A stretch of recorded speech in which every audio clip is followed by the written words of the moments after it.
Bonsoir Riyad Satouf. Bonsoir. L'Arabe du futur, c'est chez Alary Édition. Alors moi j'appelle ça une bande dessinée, mais j'ai lu aussi roman graphique. Vous préférez quoi, vous ? Les deux sont voilà, parce que de toute manière c'est quand même une bande dessinée, c'est-à-dire il y a des cases, des bulles, et ça se lit comme une BD, mais c'est plus long. C'est-à-dire ce serait plutôt de la taille d'un roman. Voilà. Bon. C'est vrai que ça fait 160 pages. C'est très facile à résumer, suffit de lire la quatrième de couverture. Ce livre raconte l'histoire vraie d'un enfant blond et de sa famille dans la Libye de Kadhafi et la Syrie d'Hafez el-Assad. Alors vous racontez la Syrie de votre enfance, aussi la Bretagne et la Libye. Comment vous faites quand les journalistes vous ramènent systématiquement à la Syrie actuelle, à la guerre civile, comme j'essaye de le faire là, pas très habilement ? Ben non, mais je comprends que ce soit une question qu'on puisse me poser, puisque mon livre s'appelle L'Arabe du futur et que je parle de la Syrie. Maintenant, c'est vrai que moi, il est difficile pour moi d'avoir un avis sur ce qui se passe aujourd'hui, parce que j'ai pas plus d'informations que la majorité des gens. Moi, ma famille a fui la Syrie au moment de la guerre. Et ce que je raconte dans le livre, c'est la Syrie de Hafez el-Assad, donc le père de l'actuel dictateur. Et à une époque où le pays était un allié de l'URSS, c'était dans les années 80. Donc voilà, moi je connais cette période-là. C'est celle-là dont je peux parler. Et est-ce que tout de même les événements de ces dernières années ont été un peu un déclencheur pour raconter cette Syrie que vous connaissez par rapport à celle qu'on voit depuis 2 ans maintenant ? Oui, tout à fait. C'est vrai que moi j'ai passé ma jeunesse en Syrie, dans un petit village à côté de Homs, donc une ville célèbre parce qu'elle a été quasiment totalement détruite pendant la guerre. Et j'avais encore une partie de ma famille qui habitait là-bas. Et quand la guerre a commencé, j'ai dû les aider à fuir la ville, et j'ai eu énormément de difficultés du côté français, surtout d'obtenir les autorisations. Il a fallu se battre pour les visas. C'était très très dur. Voilà, je me suis rendu compte parce que j'appartiens quand même aux privilégiés, c'est-à-dire j'avais les moyens de m'en occuper, de ne jamais, et c'était très très compliqué. Donc je me suis dit, les gens qui n'ont pas mes moyens, comment font-ils ? Alors c'est qui cet arabe du futur ? C'est un arabe éduqué comme votre père en a l'idée ou l'espoir ? C'est qui cet arabe du futur ? Oui, voilà, c'est vrai que dans le livre, je raconte l'histoire de mon père, donc qui était issu d'un milieu extrêmement pauvre et qui avait été la seule personne de sa famille à pouvoir aller à l'école. Et en fait, il était très bon à l'école et il avait continué ses études et il avait obtenu une bourse de l'État français pour venir étudier à la Sorbonne à Paris. Il était devenu docteur en histoire et il n'avait aucune envie de travailler en Europe ou en France dans son domaine. Il voulait retourner dans le monde arabe et participer à l'éducation du monde arabe pour créer l'arabe du futur. C'était son concept. C'est qui le vrai héros de l'arabe du futur ? C'est vous, le petit garçon aux mèches blondes, c'est votre papa ? Ou c'est peut-être le regard que vous portez sur votre papa qui est une sorte de héros ?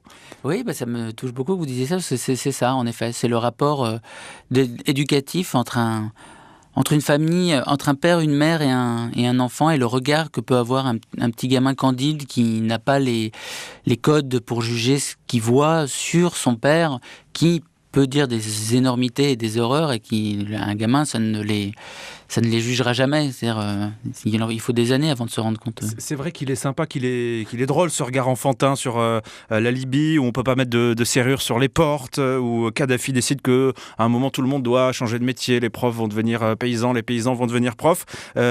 Pour nous, lecteurs, c'est un regard décalé, mais l'enfant, vous qui viviez ça, vous, comme vous le dites, vous aviez un regard finalement très naïf sur la situation. Vous n'aviez pas ce regard décalé qui nous amuse aujourd'hui quand on vous lit ?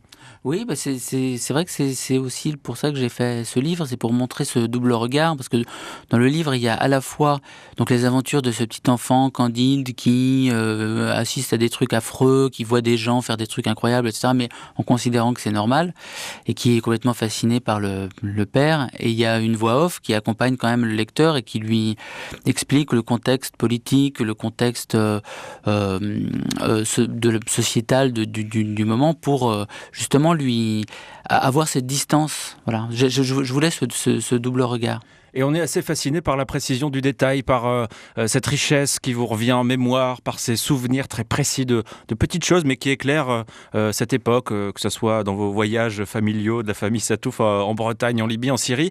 Est-ce que vous vous dites que certains de ces souvenirs ont très bien pu être déformés par vous ? Est-ce que même ça peut enrichir votre œuvre, que l'exactitude ne soit pas forcément partout au rendez-vous à 100%? Bah, disons que ce livre, le but était vraiment pour moi de partir de la mémoire et de ce que j'avais en tête, et quitte peut-être à déformer certaines choses. Mais je voulais pas poser de questions à mes proches. Par contre, je voulais qu'ils le lisent et qu'ensuite ça déclenche chez eux des remarques que j'intégrerai dans la suite de la bande dessinée. Je reviendrai sur certains moments parce qu'on m'a déjà fait des petites réflexions sur certains trucs et on m'a raconté d'autres histoires. Et je me dis, mais ça, je vais les raconter plus tard, c'est hallucinant. Oui, parce qu'on attend la suite maintenant un peu, non? Oh, c'est gentil, merci. Bon, je suis en train de travailler. Là, on est en pleine nuit, je vais y retourner tout de suite. Alors, il y a ce mot arabe sur la couverture. Je peux vous dire que dans le métro, les gens, ça attire le regard. Est-ce que vous l'avez remarqué? Est-ce que vous en êtes conscient de ça, que c'est pas un mot qu'on affiche en grand normalement? Là, il est beau sur l'encre noire. Est-ce que vous savez que ça fait un petit quelque chose, que ça attire l'œil? Ouais. Ah oui, bien sûr. C'était aussi pour ça. C'est-à-dire que le mot arabe en France est quasiment un gros mot. On préfère le déformer, on préfère voilà, trouver... rabzar, beurre, etc. Mais alors que arabe, al-arabé, c'est un beau mot arabe qui signifie... c'est le peuple des gens qui parlent arabe. Et je trouvais ça bien de le mettre en avant comme ça, parce que c'est pas une insulte, c'est pas un gros mot, quoi. Un dernier mot, là on vous retrouve, vous avez 2, 3, 4 ans, on connaît plutôt Riyad Sattouf, proche des ados, c'est la vie secrète des jeunes, ses retours au collège. Qu'est-ce que ça apporte en plus de se plonger dans la prime enfance au lieu de l'adolescence qu'on a aussi vu avec les beaux gosses au cinéma? Ce qui est bien avec la jeunesse c'est vrai que c'est un thème que j'aime bien explorer dans mes bandes dessinées.